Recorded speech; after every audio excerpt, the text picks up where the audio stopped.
Stay tuned for a review of the Kinfolks small hunting knife.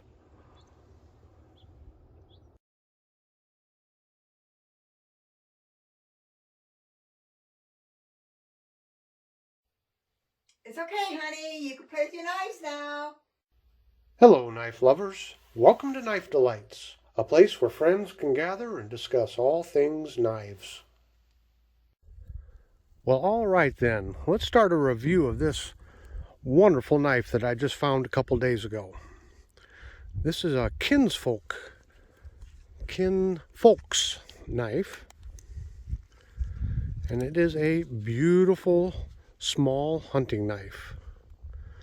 Just look at that gorgeous knife. And let's do this first here. Look at this sheath. I cleaned up the sheath with some saddle soap and then put a little bit of leather conditioner on it. But look at the detail in that sheath. And the stitching is still in excellent shape. Now, I am not sure when this knife was made. It could have been made anywhere between the 1920s and 1940s and such, or it could have been made in the late 50s or early to late 50s. When I get back to the Knife Delight studio tonight, I'm going to get some more information ready for it. Actually, I wasn't ready to do this review right now, but I'm on my way home from work. And you saw the opening shots this morning. It was 16 degrees out at sunrise.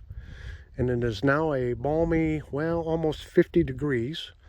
The sun's been out most of the day, although it's starting to cloud over a little bit. That just kind of shows you the weather swings we have here, especially this time of year. We had snow a couple nights ago, and it's melted away again. And, you know, even though it's April, we could still get another blizzard or two. It's not unheard of. But I just wanted to share this knife.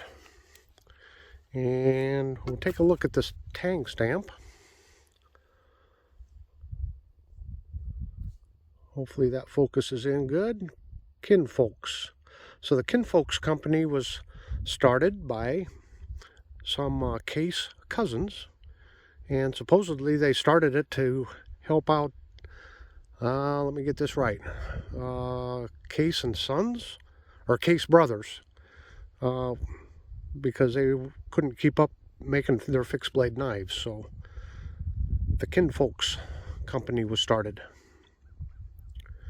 And I didn't bring my notes with me, as I told you. I just wasn't quite ready to do all of this, so when I get home I'm going to give you some more information on this beautiful knife. But I had to just stop here. It's a gorgeous day out. We treasure every day when we have some good weather. So until a little bit later when I get home, I'll finish up this review. Let's give this knife a proper review. So the Kinfolks Knife Company was literally founded by kin. It was founded by Dean Case, Russ Case, and Tint Champlin in Little Valley, New York, and it began operations in 1925 and lasted until 1957. So this venture was to help W.R. Case & Sons and the Cattaraugus Cutlery meet production demands for fixed blade knives. The original building was blown away by wind, yet Dean Case was able to buy out his related partners through product by the 1930s, supplying fighting knives and the M4 bayonet during World War II, refocusing on hunting and household knives afterwards. Due to labor issues, Kinfolks was closed in 1957, with another cousin, Emerson Case, continuing production of the brand under Robeson Cutlery in Perry, New York until 1965.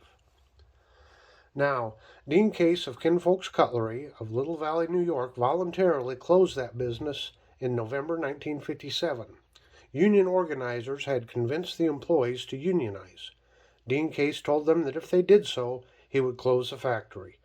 Apparently, the workers thought they had the upper hand and voted to unionize the shop. When they showed up at work the next day, the factory was closed. There was a sign which simply read, "Plant closed, gone horse racing."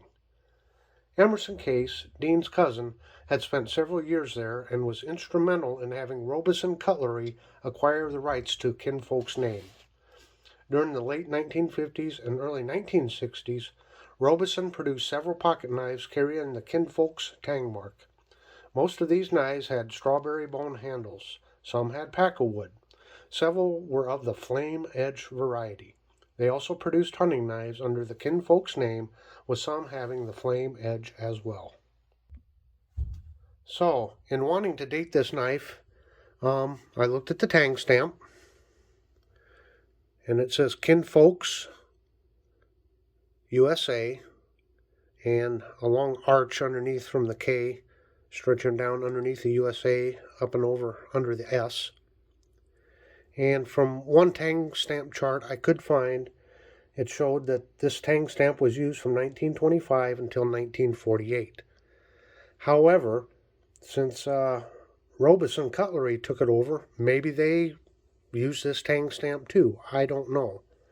But as it stands right now, I can somewhat believe that this was manufactured between 1925 and 1948.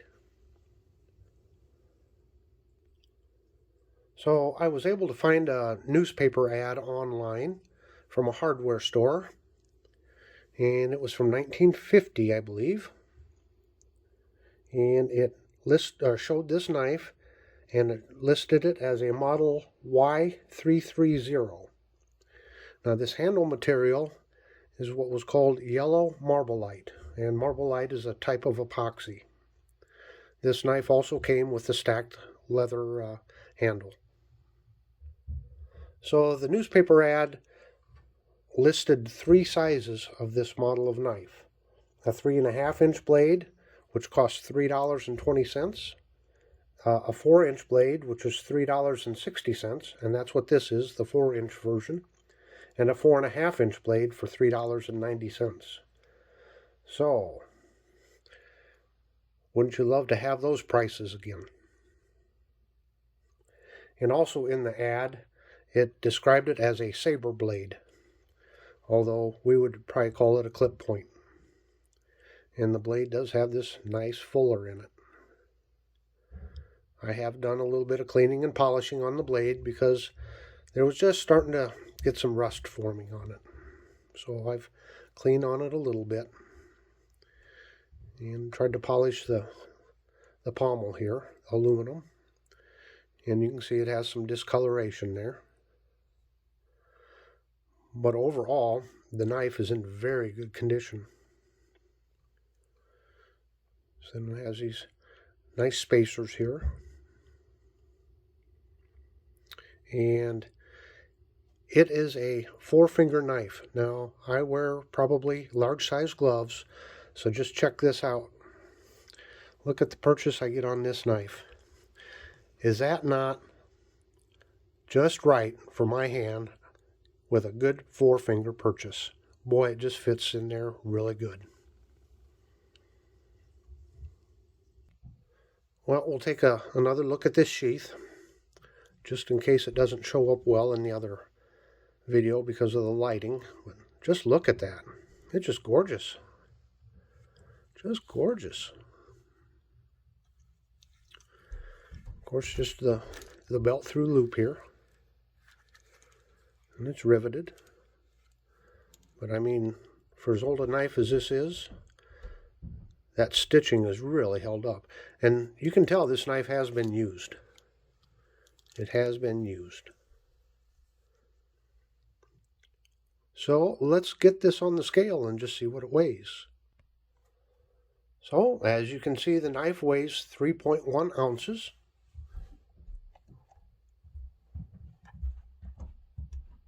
Which is 88 grams. And with the sheath, be 118 grams. Or 4.2 ounces. So, a lightweight knife. Well, that pretty much wraps things up for this review. I hope you've enjoyed it, and I hope you've enjoyed taking a look at this knife. I was sure glad to be able to share it with you. And while I have a moment here, I'd just like to recognize all my new subscribers and thank you for subscribing to the channel. And welcome aboard. So until next time, find delight in your knives.